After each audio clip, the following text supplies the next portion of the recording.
오늘 우리에게 주시는 하나님의 말씀은 시편 112편 1절부터 10절, 시편 112편 전체를 함께 나누도록 하겠습니다. 시편 112편 1절부터 10절까지의 말씀입니다.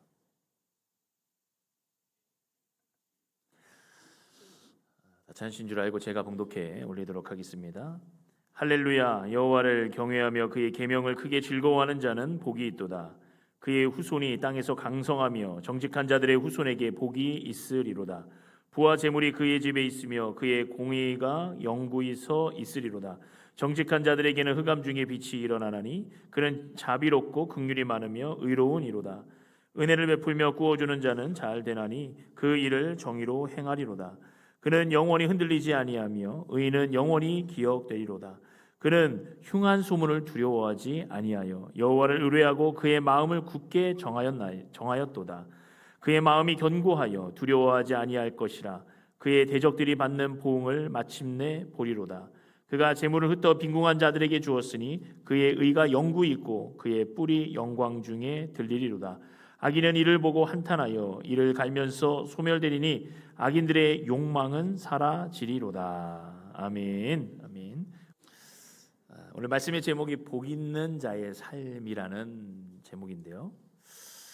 우리가 계속해서 시편의 말씀을 이제 나누고 있고요. 새벽기도 때는 말씀을 읽기를 하고 있지만 우리 생명의 삶은 계속해서 시편의 말씀을 이어 나가고 있습니다. 여러분 묵상을 잘 해주시기를 바랍니다. 자, 오늘 우리가 읽은 시편 112편은 우리에게 복에 관하여서 말씀하고 있어요. 특별히 복을 어떻게 받아야 하는가, 그것보다 더 중요한 것은 복이란 무엇인가, 복이란 무엇인가를 우리에게 가르쳐주고 있다는 거예요. 우리는 보통 세상은 복이 무엇인가를 제대로 정의하지 못하고 알지 못한 채에 복받기를 원하고 또 복을 받았다라고 자부합니다. 그러면 진정으로 복의 기준은 무엇입니까? 복의 근원 되시는 하나님께서 그 기준을 세우신 것이, 그것이 진짜 우리에게 복으로 임하는 것인 줄 믿습니다. 이 시편의 구조를 보면 좀 특별해요. 111편, 112편, 113편 보면은 모두 다 할렐루야로 시작하고 있습니다. 그래서 할렐루야시라고 할 수 있고요. 그리고 이 할렐루야는 시편 마지막 146, 147, 148, 149, 150 이렇게 5편을 할렐루야로 시작하고 찬양하나로 마치고 있는 거예요. 근데 오늘 이 시편 111편, 112편, 112편의 할렐루야로 시작하는 것을 볼 때에 이 할렐루야가 하나님을 찬양하는 것이잖아요. 그 뜻이. 그래서 주제를 잠깐 한 줄로 요약하면 111편은 하나님이 어떤 일을 행하시는 분인가 알고 찬양하라. 자, 오늘 112편은 하나님을 경외하는 사람이 어떤 복의 삶을 사는가를 알고 찬양하라. 그리고 113편은 다시 높으신 하나님을 찬양하고 찬양하라 라는 주제로 하나님을 찬양하라 라는 것으로 그 주제를 이어가고 있다는 것입니다. 시편 제5권, 그렇죠? 시편 제5권 170편부터 150편까지는 그 주제가 뭐라고 했죠? 하나님 앞에 감사하고 찬양하는 거예요. 신명기와 대응한다고 하고 있어요. 너희가 그 땅에 들어가면, 그 가나안 땅에 들어가면 하나님을 찬양하고 하나님 앞에 감사하는 삶을 살고 절대로 하나님을 떠나지 말라라고 말씀하시는 그 신명기의 말씀과 시편 제5권 107편부터 150편까지를 대응하고 비슷하게, 그리고 주제가 상통하게 가고 있다는 것을 우리는 지난 시간에 함께 살펴보았습니다. 자, 또 하나의 중요한 특징이 있어요. 111편과 112편은 소위 말하는 쌍둥이장이라고 합니다. 이게 무슨 의미냐면요, 여러분 시를 우리가 중학교 때, 고등학교 때 배워보셨죠? 거기에 뭐가 중요해요? 시의 운율, 몇 자로 되어 있는가, 그리고 행은 몇 행으로 되어 있는가, 이거 막 시험에 나오지 않았어요? 시에서 왜 그게 중요할까요? 시에서는 그 시인이 전달하려고 하는 의미가 그 시의 구조 안에 담겨져 있어요. 그래서 우리가 산문을 읽을 때는 그냥 책을 읽고 작가가 의도하는 게 무엇이니까 그 글을 통해서 알 수 있지만, 내용을 통해서 알 수 있지만, 시는 그 운율과 몇 자로 이루어져 있고 그리고 몇 행으로 이루어져 있고 이런 거를 통해서 시인이 무엇을 의도하고 있는가가 드러난다는 거예요. 그래서 오늘 시편도 마찬가지잖아요. 시편을 보면은 오늘 이 시편의 특징은 뭐냐면 시편 111편과 112편, 특별히 112편 1절부터 10절, 111편도 1절부터 10절인데요. 이 10절 가는 동안에 처음부터 끝까지 히브리어 알파벳 A부터 Z까지 그 순서를 따르고 있다는 거예요. 이거를 전문적인 좀 어려운 말로 답관시라고 하는데요. 답관이라는 건 뭐예요? 각 행의 머리 글자를 따라서 차례로 시가 이루어졌다는 거예요. 여러분 히브리어 잘 모르시잖아요. 저도 배운 지가 한참 돼서 잘 모르지만 물론 배웠기 때문에 여러분보다는 좀 내용을 알 수 있는 그런 기회가 많이 있었어요. 보면은 이 히브리어는 알파벳이 알렙으로 시작합니다. 영어는 A, B, C, D, 우리는 기역, 니은, 디귿, 리을 이렇게 하잖아요. 근데 히브리어는 알렙, 베트, 김멜, 달렙, 해, 바브 뭐 이런 식으로 시작해요. 근데 이 시편이 바로 그 순서를 따라서 앞 글자를 알렙부터 끝 타우까지 쭉 이어져 있다는 거예요. 자, 그래서 이 시편을 1절을 보면은 여호와를 경외하며 그의 계명을 크게 즐거워하는 자는 복이 있도다라고 말씀하고 있지만 이게 히브리어 언어에서는 순서가 완전 다릅니다. 자, 원어의 순서는 뭐냐면 복이 있다. 주님을 두려워하고 그분의 계명을 좋아하는 사람은 이렇게 나와 있어요. 그러니까 여기서 복이 있다라고 하는 말은 히브리어로 아슈레이입니다. 아슈레이. 복이 있다라는 말, 아슈레이인데 그 아슈레이의 첫 글자가 알렙이에요. 그리고 두 번째, 그분의 계명을 좋아하는 사람은 비라고 할 수 있는 베트. 그리고 2절에 강성함이라고 말할 수 있는 단어는 김멜로 시작하고요. 그리고 정직한 자의 세대가 일어난다고 할 때 그 세대를 말하는 것은 달렙으로 하고 있고요. 그다음에 3절에 부와 부와 재물 이렇게 얘기할 때 부는 해로 시작하는 단어를 쓰고 있다는 거예요. 그래서 이 시편 전체가 A부터 Z까지, 다시 말해 알렙부터 타우까지 쭉 순서대로 알파벳 순서, 영어의 히브리어 알파벳 순서대로 되어 있는 답관시라는 것을 우리에게 가르쳐 주고 있습니다. 아까 제가 말씀드렸죠? 왜 구조가 이렇게 형성되어 있느냐? 그 시인이 그 구조를 통해서 우리에게 하고 싶은 말이 있다는 거예요. 여러분, 성경의 저자는 누구십니까? 하나님이시죠.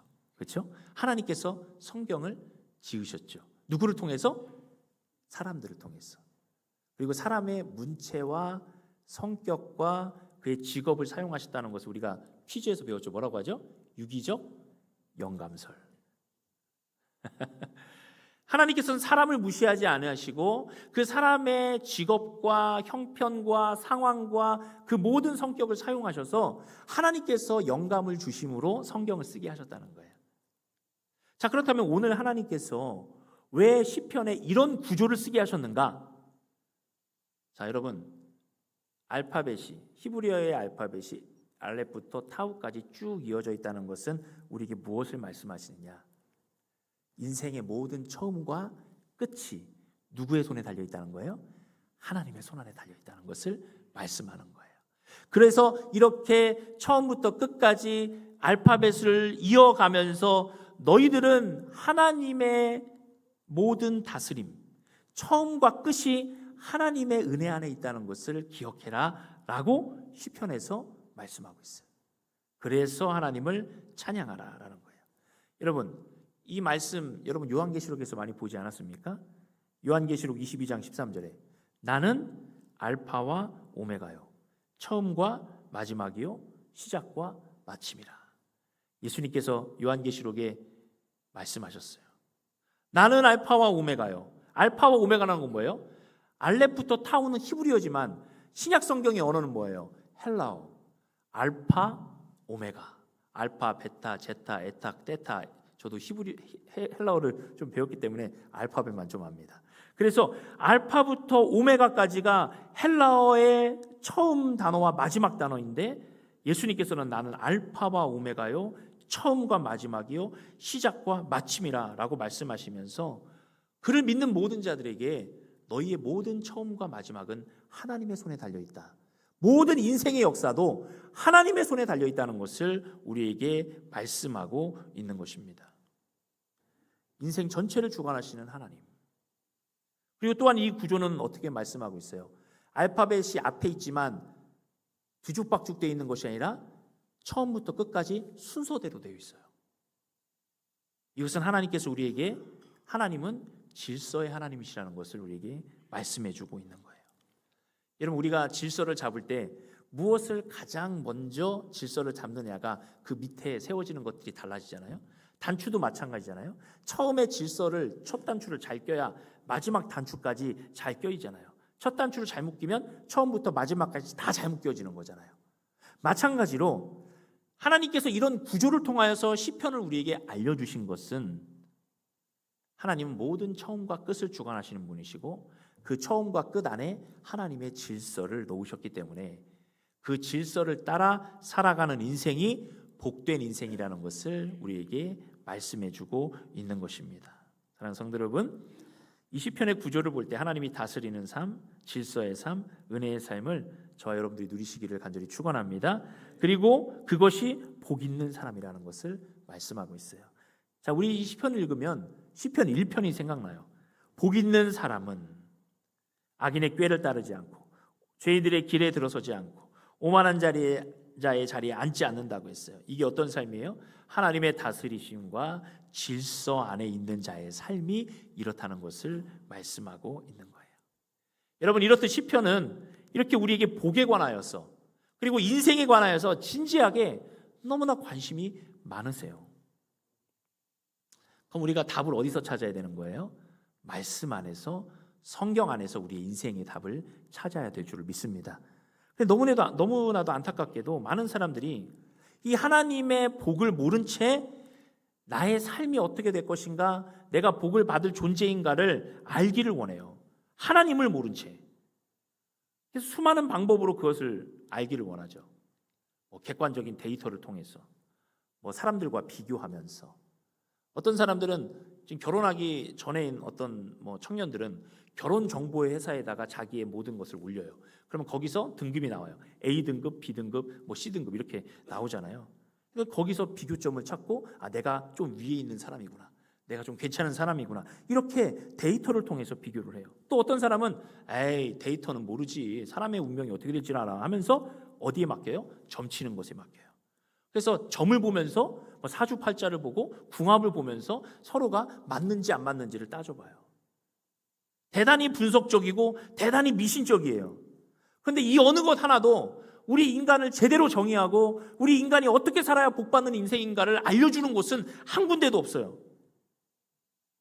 서로 비교만 하게 되고, 어떤 사람은 교만하게 되고 어떤 사람은 좌절하고 비관하게 되는 그런 삶을 살아갈 수밖에 없는 것이 그거예요.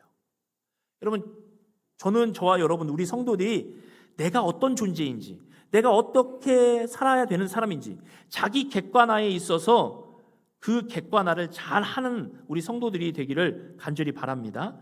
그런데 그 객관화의 방법이 뭐냐면 나를 하나님 앞에 세워놓는 거예요. 하나님만이 나를 가장 잘 아신다는 거예요. 우리 스스로를 정확히 아는 길, 우리가 어떤 복에 쌓여 있는 사람들이고 어떤 길을 가야 되는 사람들인지 아는 것은 하나님만이 아신다는 거예요. 여러분, 수많은 비교군들, 우리에게 찾아오는 수많은 비교들 완벽하지 않습니다. 비교할 대상들이 아니에요. 하나님께서 나에게 뭐라고 말씀하세요? 우리에게 뭐라고 말씀하세요? 내가 너를 지명하여 불렀나니. 우리를 지명하였다는 것은 내가 다른 사람과 비교해서 네가 조금 나아서 너를 부른 게 아니라는 거예요. 그냥 절대적으로 너는 내 거야, 너는 내 거야 하면서 다른 비교군과 비교할 것 없이 그냥 그 사람을 찍어서 부르셨다는 거예요. 하나님의 절대적 기준을 통하여서 우리를 부르신 하나님의 말씀 앞에 우리가 나를 비춰봐야지 내가 어떤 사람인가를 알게 되는 거예요. 그것 없이 이런저런 사람들과 비교하고 나를 여러 세상의 가치들과 비교하는 것은 죄입니다. 비교는 죄예요. 하나님이 가장 싫어하시는 거예요. 하나님을 경외하는 사람들조차도 하나님을 경외하는 사람들 안에서 비교해요. 이게 말이 됩니까? 하나님을 사랑하는 자들의 모임 안에서도 비교를 한다면 여러분 천국에 가서도 비교할 거 아니에요? 누구의 집은 더 좋고 누구의 집은 저기 뭐 그냥 지푸라기 집으로 짓고 있고. 여러분 천국이 그런 곳입니까? 아니죠. 우리가 하나님 안에 거하는 자들은 하나님의 절대적 기준과 사랑 안에서 우리가 부름받은 사람이라는 것을 알 때에 우리는 하나님으로 기준 삼아서 우리의 삶을 맞춰가야 된다는 것을 우리는 분명히 알아야 된다는 거예요. 그래서 우리의 삶에 사람과 비교는 죄입니다. 그러나 우리를 하나님 앞에 세우고 우리의 삶의 이 영역에 하나님이 계신가, 하나님이 계시지 않는가, 이것을 알아가는 삶이 복된 삶이고 올바른 삶이라는 것을 오늘 말씀을 통해서 우리는 볼 수가 있는 것입니다. 자, 첫 번째로 한번 볼까요? 첫 번째 1절에 보면 다시 한번 보겠습니다. 여호와를 경외하며 그의 계명을 크게 즐거워하는 자는 복이 있도다. 자, 복이 있는데 어떤 사람이라는 거예요? 여호와를 경외하며 그의 계명을 크게 즐거워하는 자. 이게 복의 공식이에요. 자, 여러분 경외함과 즐거움 뭔가 조금 어색하지 않나요? 경외함이라는 것은 막 두렵고 떨리는 마음을 가지고 있는 거잖아요. 근데 거기에 경외함과 즐거움이 같이 있어요. 이것은 어떤 의미가 있을까요? 하나님을 경외하고 두려워한다는 것은 하나님을 가장 기쁨으로 여긴다는 뜻입니다. 여러분 귀신은 하나님을 두려워할까요? 안 두려워할까요? 두려워해요. 근데 그 두려움은 멸망받을까 봐 두려워하는 진짜 두려움, 떨림의 두려움이에요. 그러나 예수 믿는 자의 두려움, 하나님을 향한 두려움은 뭐냐면 하나님을 사랑하는 것에 대한 두려움이에요. 하나님을 사랑함 안에 있는 경외고 하나님을 사랑함 안에서 오는 존경심과 경외감을 하나님을 경외한다고 말씀하고 있는 거예요. 그래서 하나님을 경외하는 자는 그 안에 기쁨이 있어요. 하나님을 경외하면서 웃지도 않고 위엄 있게 가부좌를 틀고 가만히 앉아서 하나님을 경외하면 해프게 웃으면 안 돼. 하나님을 경외하면 함부로 즐거워하면 안 돼. 라고 말하는 것은 그것은 경외함을 잘못하는 거예요. 여러분 하나님을 진정으로 경외하는 자는 그 마음 안에서 기쁨이 넘치고 즐거움이 샘솟는 줄을 믿습니다. 이것이 하나님을 즐거워하고 경외하는 자의 기쁨과 열매라는 거예요. 저는 저와 여러분들이 하나님을 경외하면서 말씀을 더 사랑하기를 소망합니다. 주님의 뜻을 더 알아가기를 소망합니다. 그 안에서 기쁨을 누리시기를 소망합니다. 말씀을 봐야 돼요. 말씀을 보는 게 의무가 아니에요. 말씀을 보는 것은 내 사랑하는 하나님을 만나기 위한 가장 좋은 방법이에요. 여러분 이것을 놓쳐버리면 단순히 하나님을 두려워함이지 귀신이 하나님을 두려워서 떠는 것과 뭐가 다르겠어요?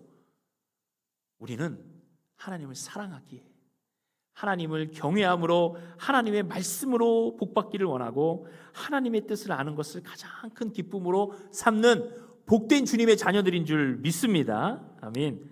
그래서 그 복된 자녀들이 받는 복이 2절과 3절에 나와 있잖아요. 그의 후손이 땅에서 강성하며 정직한 자들의 후손에게 복이 있으리로다. 부와 재물이 그의 집에 있으며 그의 공의가 영구히 서 있으리로다. 여러분 이것이 하나님을 경외하는 자가 받을 이 땅의 복인데요. 우리는 대부분 2, 3절의 앞부분만 좋아해요. 그의 후손이 땅에서 강성하며 여기까지만 좋아해요. 그리고 3절에 부와 재물이 그의 집에 있으며 여기까지만 좋아해요. 그 뒤는 보기 싫어해요. 여러분 그렇지 않습니다. 사실 더 중요한 건 뒤에 있어요. 정직한 자들의 후손에게 복이 있으리로다. 그의 공의가 영구히 서 있으리로다. 정직과 공의는 하나님의 성품이에요. 그러면 우리에게 가장 큰 복은 뭐냐면 물질의 복이 아니에요. 어떤 복이에요? 하나님의 성품을 닮은 복이라는 것입니다. 물질적 결과가 우리의 복이 아니에요. 하나님을 경외함으로 오는 하나님의 성품을 닮아가는 것이 가장 우리의 큰 복이고 그 복 아래에 선한 재물이 쌓이는 것입니다. 여러분 예수님께서 삭개오를 만나실 때 삭개오는 어떻게 했어요? 자기가 모든 재물을 다 내어드렸어요. 왜냐? 자기가 불의로 번 돈이기 때문에 다 내어버렸어요. 그리고 그는 이제부터 선한 재물을 쌓고 선한 재물을 나누는 사람이 되는 거예요. 하나님은 가난하게도 하시고 부하게도 하시는 하나님이에요. 여러분 우리의 부의 개념을 다시 한번 점검해야 돼요. 우리의 시각을 교정해야 돼요. 우리는 보통 내가 땀 흘려 잘 살고 고생해서 부를 이루었으니까 내 자녀는 좀 덜 고생했으면 좋겠다, 이 부를 좀 누리며 살았으면 좋겠다라고 생각해요. 이것은 하나님의 영적인 원리를 거꾸로 하는 거예요. 그럼 제가 작년에도 한번 말씀드렸던 예화인데요, 기억하실지 모르겠어요. 요즘 아이들의 꿈이 뭔지 아세요? 어떤 아이가 꿈에 대해서 말해요. 너 꿈이 뭐니? 그러니까 제게는 꿈이 있는데요, 근데 우리 부모님이 노력을 안 해요 라는 거예요. 아니 네 꿈인데 왜 부모님이 노력을 해야 되니? 네 꿈이 뭔데? 제 꿈은요, 재벌 2세예요. 재벌 2세가 꿈인데 부모님이 노력을 안 한다는 거예요. 이것이 진정한 부입니까? 일확천금을 얻고 내가 이 땅에서 잘 먹고 잘 사는 것이 하나님의 복이에요? 여러분, 그게 아니에요. 진정한 복은 하나님의 성품을 닮아가는 것이고 그 가정에 하나님이 머무시는 것이 가장 큰 복입니다. 우리가 하나님의 뜻대로 바르게 살았음에도 불구하고 우리는 설명할 수 없는 고통과 아픔을 맞이할 때도 있어요. 부모가 뼈 빠지게 고생해서 자식에게 좋은 환경을 물려주었어도 그 환경이 자식에게는 망치고 오히려 영혼을 교만하게 하는 통로가 될 수 있는 아주 잘못된 길이 될 수도 있다는 거예요. 오히려 그 고난이 자녀들에게는 하나님을 찾는 복이 될 수도 있다는 거예요. 여러분, 우리는 영적인 새옹지마 알 수 없어요. 하나님이 하시는 일이에요. 다만 우리가 할 수 있는 일은 우리는 하나님의 성품을 닮아가는 자들이고 하나님의 은혜가, 하나님의 뜻이, 하나님의 말씀이 우리 안에 머물러야 그것이 우리에게 복이 된다는 것을 분명하게 알아야 된다는 것입니다. 그래서 하나님을 경외하는 법을 가르쳐야 돼요. 하나님의 말씀을 즐거워하고 경외하는 삶을 가르쳐야 된다는 거예요. 거기서 올바른 성품, 정직과 공의가 쌓이는 것입니다. 여러분, 구약에서 하나님의 임재의 상징인 언약궤가 머문 두 가정을 볼 수가 있어요. 사무엘상에서는 기럇 여아림의 아미나답의 집에 언약궤가 몇 년을 머물렀어요? 20년을 머물렀어요. 그리고 다윗이 그 언약궤를 옮기는 중에 오베데돔 집에 석 달 동안 있었는데 그 오베데돔 집에 하나님께서 복을 주셨다라고 사무엘하에서는 말씀하고 있어요. 여러분, 하나님의 궤는 아무데나 머무는 곳이 분이 아니십니다. 블레셋에 하나님의 궤가 넘어갔을 때 모든 우상의 목이 잘렸어요. 그렇죠? 그리고 하나님의 궤를 함부로 만진 자는 어떻게 해요? 그 자리에서 죽었어요. 그리고 하나님의 궤를 함부로 다루는 그 나라에게는 질병이 임했고 전염병으로 많은 사람들이 죽었어요. 하나님의 궤는 아무나 품을 수 있는 게 아니에요. 그런데 아미나답의 집에 20년 동안 머물렀어요. 그 아미나답의 아들 엘르아살은 어떻게 해요? 구별되어서 하나님의 궤를 잘 소중히 다뤘어요. 그리고 오베데돔은 그 궤를 정중히 모시고 하나님을 경외하는 가정이 되었을 때 하나님께서 그 가정에 복을 주셨다는 거예요. 하나님의 궤는, 하나님의 임재는 아무 곳이나 머무르지 않아요. 심지어 하나님의 영광이 성전에서도 떠나갔어요. 왜요? 그들이 우상을 섬기고 죄를 지었기 때문에 하나님이 떠나신 성전은 돌 위에 돌 하나도 남지 않고 다 무너져 버렸어요. 사랑하는 성도 여러분, 우리에게 가장 큰 복은 하나님이 우리의 가정에 머무시는 것이고 하나님의 은혜가 우리 안에 머무는 것이고 하나님의 뜻이 우리의 삶에 임하는 것임을 믿으시기를 바랍니다. 이것이 우리에게 가장 큰 복이에요. 영적인 생명과 관련 있는 일이에요. 그래서 우리가 가장 크게 기도해야 될 것은 뭐냐면, 하나님 우리 집에 여러 가지 구체적인 복을 주십시오, 이거 이전에 하나님 우리 가정에 머물러 주시기를 바랍니다. 내 안에 하나님 머물러 주시기를 원합니다 라는 그 기도를 우리가 드려야 되는 거예요. 아버지의 재산을 탕진하고 돌아온 탕자는 가장 1순위로 가장 그가 몰랐던 것을 알았던 것이 뭐예요? 아버지 안에 있는 것이 복이구나. 큰아들은 아버지 안에 있음에도 불만이 있고 불평이 있어 알지 못해요. 근데 탕자여서 돌아온 아들은 내가 아버지 안에 머물러 있는 것이 가장 큰 복이구나, 이걸 알게 되는 거예요. 그런 자들은 어떤 삶을 사는 거예요? 4절 5절에 정직한 자들에게는 흑암 중에 빛이 일어나나니 그는 자비롭고 긍휼이 많으며 의로우니로다. 은혜를 베풀며 꾸어주는 자는 잘 되나니 그 일을 정의로 행하리로다. 정직한 자들에게도 흑암이 찾아온다는 거예요. 그러나 그 흑암 속에서 무엇을 밝힌다는 거예요? 빛을 밝힌다. 빛이 있기 때문에 빛을 밝힐 수 있는 거예요.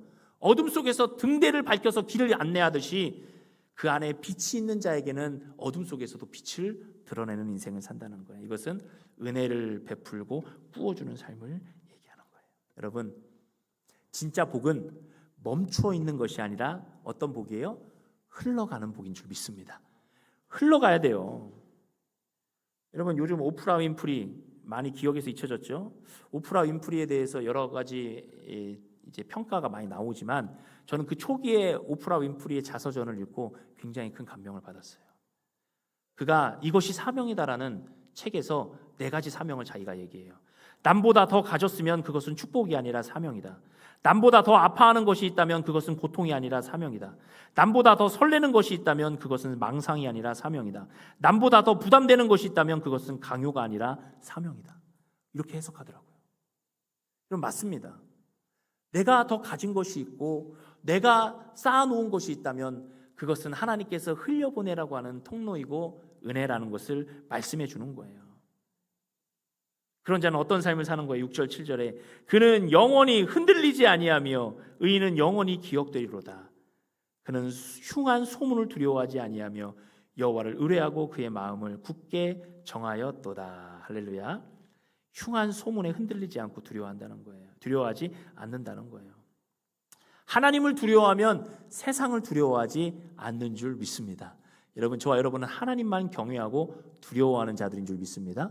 세상에 흉한 소문들이 많아요. 나를 평가하는 소문들, 그리고 수많은 세상의 여러 가지 소문들에 내가 휘둘려요. 실제로 일어나지 않은 일인데도 그런 소문에 의해서 사람들은 움직이고 사람들은 좌절하고 기뻐하고 일희일비하며 살아가는 것이 이 세상입니다. 그러나 우리 믿는 자들은 진리에 굳게 서 있기 때문에 흉한 소문에 흔들리지 않아요.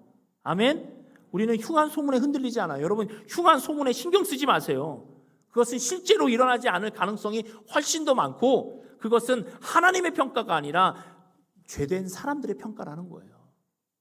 저와 여러분은 흉한 소문에 흔들리지 않고 두려워하지 않으며 마음을 굳게 정한 주의 자녀들인 줄을 믿습니다. 성경의 인물들을 보세요. 노아는 방주를 120년 동안 지었어요. 얼마나 흉한 소문들이 그에게 임했겠어요. 그러나 노아는 포기하지 않았어요. 사자굴에 들어가는 다니엘, 얼마나 모함이 많고 얼마나 흉한 소문들로 다니엘을 끌어내리려고 같은 총독들이 많았을 거 아니에요. 그 원래 나라가 크니까 그 총독들이 그를 모함했겠어요. 모르드게는 아무도 하만에게 덤빌 수 없고 그가 지나가면 모두 다 절하는 상황에서 모르드게는 저 미개한 민족, 하나님을 알지 못하고 하나님 앞에 죄악된 민족 앞에 그 우두머리 앞에 난 절할 수 없다 라고 해서 믿음을 지키잖아요. 느헤미야는 어땠겠어요? 느헤미야도 이 성벽을 너가 지을 수 없을 것이다. 흉한 소문, 모함 이런 것들이 얼마나 많았겠어요, 여러분.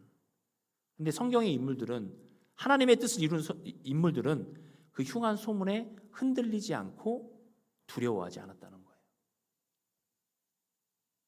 여호와를 의뢰하고 그의 마음을 굳게 정하였다라고 말씀하고 있어요. 사랑하는 성도 여러분, 우리가 흔들림 없는 삶을 살아가기를 축원드립니다. 그럼 10절에 이런 결과가 일어나면 악인은 이를 보고 한탄하여 이를 갈면서 소멸되리니 악인들의 욕망은 사라지리로다. 할렐루야. 이것이 우리의 결국의 승리인 줄을 믿습니다.